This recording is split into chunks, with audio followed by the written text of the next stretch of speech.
السلام علیکم ورحمۃ اللہ تعالی وبرکاتہ۔ الحمدللہ نحمدہ ونصلی ونسلم علی رسولہ الکریم اما بعد۔ اعوذ باللہ من الشیطان الرجیم، بسم اللہ الرحمن الرحیم۔ الا ان اولیاء اللہ لا خوف علیہم ولا هم یحزنون، صدق اللہ العظیم۔ غوث اعظم بمن بے سر و سما مدد، قبلہ دی مدد، کعبہ ایما مدد، ما گدایم و تو سلطان دو عالم ہستی، استو دارین تمہ یا شاہ جیلا مدد۔ محترم حضرات، یہ 11ویں شریف کا مہینہ ہے اور اس مہینہ کی مناسبت سے میں نے اپنا موضوع سخن فضائل اولیاء اللہ والی آیت کو بنایا ہے، اور یہ مہینہ ربیع الثانی کا جو مہینہ ہے، یہ مہینہ غوث اعظم سے بہت مشہور ہے۔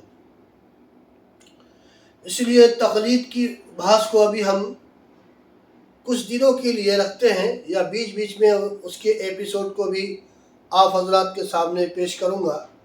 آج میں نے ایک نیا موضوع 11ویں شریف کے تعلق سے بڑے پیر غوث اعظم شیخ عبد القادر جیلانی رضی اللہ تعالیٰ عنہ کے تعلق سے لیا ہے، اور سارے اولیاء کرام کے تعلق سے بھی یہ آیت کریمہ ہے۔ آج یہ بتانا چاہیں گے ہم کہ اللہ تبارک و تعالیٰ نے ارشاد فرمایا، خبردار اللہ کے ولیوں کو نہ کوئی خوف ہے اور نہ کوئی غم۔ یہ جو دو لفظ ہے خوف اور غم کا، یہ دونوں با ہم معنی ہے، لیکن اس دونوں میں تھوڑا سا فرق ہے، اور اگر بنظر غائر دیکھا جائے تو بہت زیادہ فرق ہے۔ سب سے پہلے ہم یہ بتا دیں آپ کو کہ خوف اور حزن کس کو کہتے ہیں۔ جو شخص خوف کا عربی لغت میں، عربی ڈکشنری میں خوف کا معنی ہے، اور خوف کس کو بولتے ہیں؟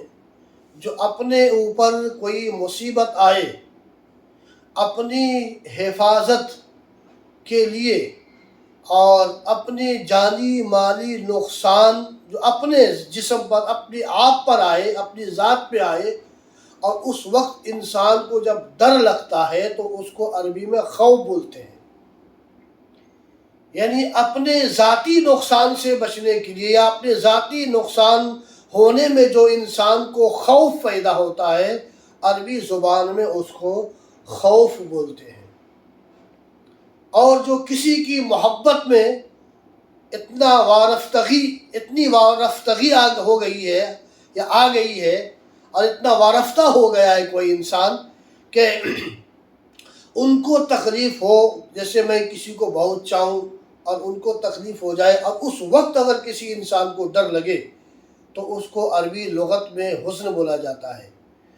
تو کل ملا کے یہ ہے کہ اپنے ڈر سے، یا اپنے اوپر کوئی مصیبت آئے اور اس وقت جو ڈر ہوتا ہے اس کو عربی میں خوف بولتے ہیں، اور اپنے پیارے پر کوئی مصیبت آئے اور اس وقت ڈر جب ہوتا ہے تو اس کو عربی میں حزن بولا جاتا ہے۔ اور یہ دونوں کی مثالیں قرآن میں بھی ہے اور حدیث پاک میں بھی ہے۔ خوف کی مثال پہلے میں آپ کو دوں۔ حضرت موسیٰ علیہ الصلوۃ والتسلیم کے زمانے میں فرعون بادشاہ تھا، یہ مشہور واقعہ ہے۔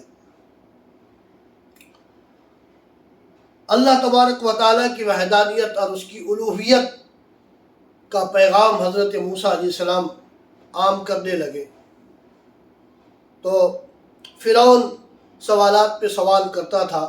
میں اس واقعہ کے تفصیل میں نہیں جانا چاہتا، میں صرف خوف کی وضاحت کرنے کے لیے یہ واقعہ بول رہا ہوں، اور وہاں پہ آنا چاہوں گا۔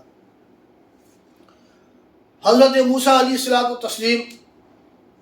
اللہ کی وحدانیت اور اس کی الوہیت اور ربوبیت کا اعلان کیا، لوگوں کو بتایا کہ کسی مجسمہ اور کسی بت کی پرورش پر جو عبادت نہ کرو، پوجا مت کرو، پرستش مت کرو، بلکہ ایک اللہ جو ساری کائنات کا خالق ہے، سب کا مالک حقیقی ہے، صرف اسی کی عبادت کرو، اسی کی پرستش کرو، اسی کی پوجا کرو۔ فرعون اور حضرت موسیٰ علیہ السلام سے ہر دن کچھ نہ کچھ سوالات ہوتے تھے اس تعلق سے۔ فرعون نے ایک دن کہا، ایسا ہے تم جس خدا کی عبادت کرنے کا اعلان اور تبلیغ کرتے ہو، پہلے کچھ مناظرہ ٹائپ سے ہو جائے، تو جو جیت جائے گا اس کے خدا کی عبادت کی جائے گی اور پوجا کیا جائے گا۔ حضرت موسیٰ علیہ السلام و تسلیم نے کہا بالکل ٹھیک ہے، کوئی بات نہیں ہے۔ فرعون اپنے وزیروں سے مشورہ کر کے دنیا کے اور سارے جادوگروں کو اکٹھا کیا، مجمع لگا، بادشاہ کا اعلان تھا آج حضرت موسیٰ اور فرعون کے جادوگروں سے مناظرہ ہوگا، جو جیتے گا اس کی خدا کی پرستش کی جائے گی۔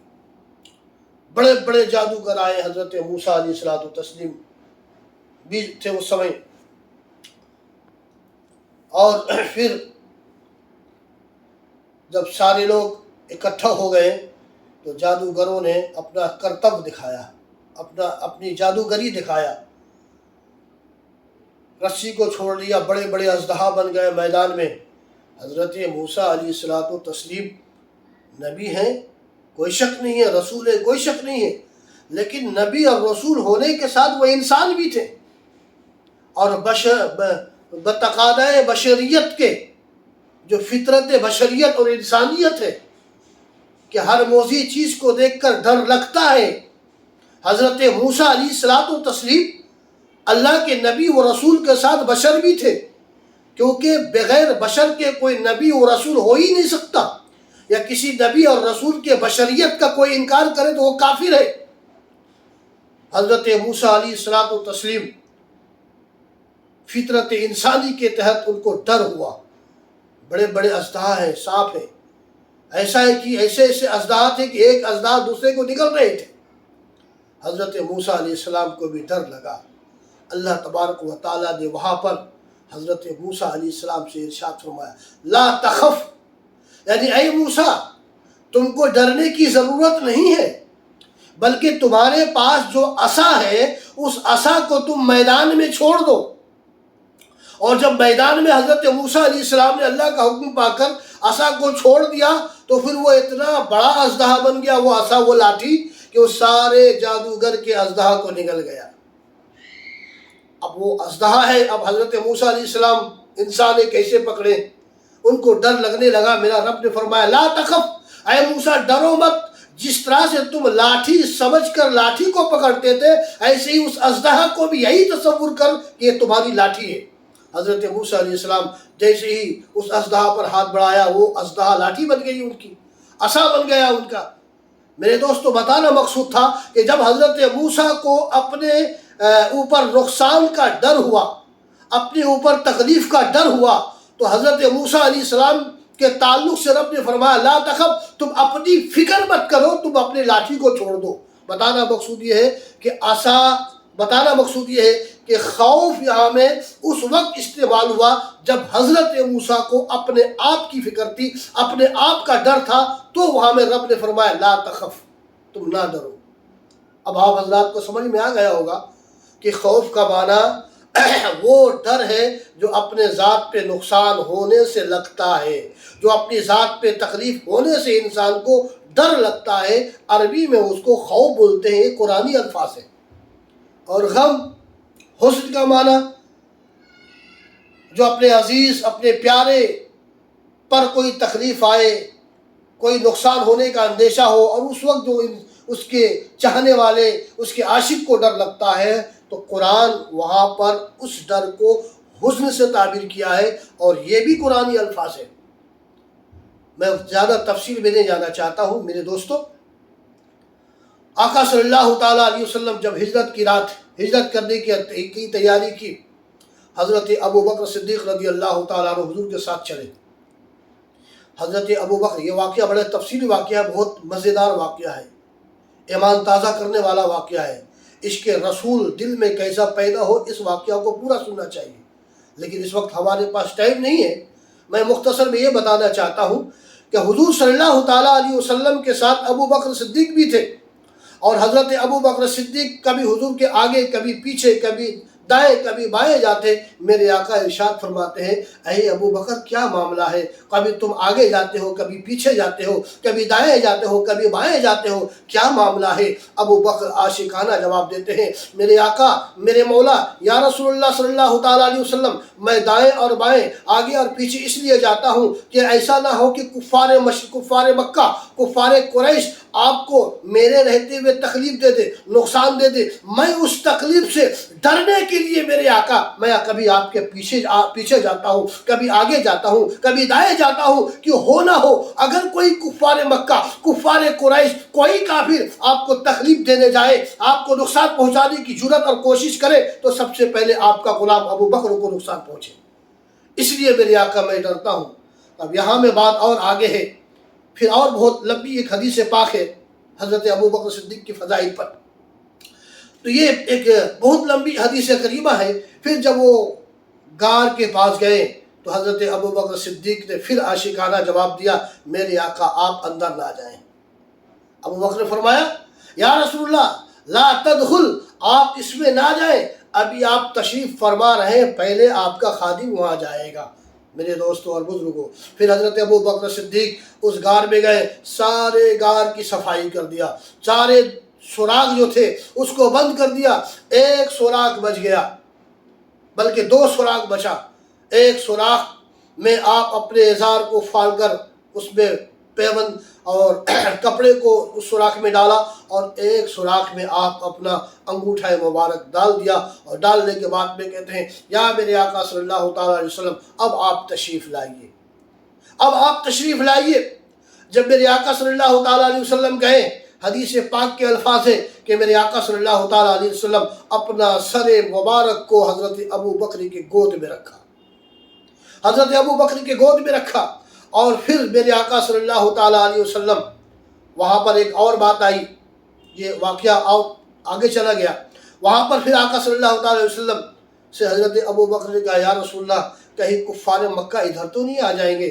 میرے آقا صلی اللہ تعالیٰ علیہ وسلم نے قرآن کی آیت پڑھی، جس میں ہم صرف یہ بتانا چاہتے ہیں کہ رب نے فرمایا، وَلَا تَحْزَنْ إِلَّا مَعَنَا، تم خوف مت کرو، تم ڈرو مت، تو ہمارے ساتھ ہمارا رب ہے۔ مطلب کہنے کا یہاں پر یہ ہے کہ جب ابو بکر کو آقا صلی اللہ تعالیٰ علیہ وسلم کی تکلیف کا اندیشہ ہوا، نقصان پہنچانے کا اندیشہ ہوا، وہ ڈرے، تو جب وہاں میں ابو بکر کو ڈر لگا تو رب نے لا تحزن کا لفظ استعمال کیا۔ اس سے سمجھ میں آتا ہے کہ حزن کا معنی وہ ڈر ہے جو اس کے پیارے کو نقصان اور اس کے پیارے کو تکلیف آنے سے جو دوسرے انسان کو ڈر لگتا ہے، تو وہاں میں حزن بولا جاتا ہے، اور یہ قرآنی الفاظ ہیں۔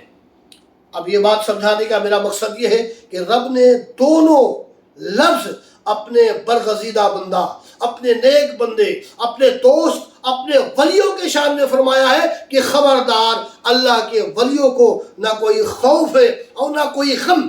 مطلب یہ ہے کہ جو کوئی غوث اعظم رضی اللہ تعالیٰ عنہ کا دامن مضبوطی سے تھام لے، ان کے کردار پہ عمل کرے، ان کی سیرت پہ چلے، ان کی اتباع کرے، تو دنیا میں بھی اس کو اپنا خوف نہیں ہوگا، اور جب قیامت کے دن میں ہر انسان نفسا نفسی کے عالم میں ہوں گے، ہر انسان کا جو ہے خوف و ہراس سے اس کے جسم پگھلتے ہوں گے، کوئی پسینہ میں ڈوبتا ہوگا، کوئی نہ جانے کیسے کیسے تکالیف میں ہوں گے، تو اس وقت بھی ان اللہ کے ولیوں سے مضبوطی والا رشتہ رکھنے والے کو کوئی غم نہیں ہوگا، نہ قیامت کے دن اسے دوسرے اپنے چاہنے والوں کا غم ہوگا۔ یعنی غوث اعظم رضی اللہ تعالیٰ عنہ کا اگر کوئی چاہنے والا ہے، خواجہ غریب نواز رحمۃ اللہ تعالیٰ علیہ کا اگر کوئی چاہنے والا ہے، تو خواجہ غریب نواز کو اپنے چاہنے والوں کا غم قیامت میں بھی نہیں ہوگا، اور خواجہ غریب نواز کو دنیا میں بھی اپنا خوف نہیں ہوگا۔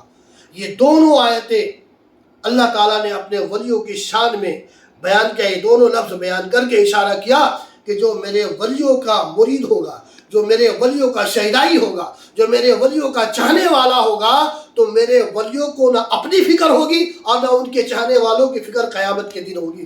اس لیے میرا دوستو اللہ کا شکر ہے کہ ہم اولیاء کرام کے چاہنے والے ہیں، ہم ان کے کردار اور ان کی سیرت پہ چلنے والے ہیں۔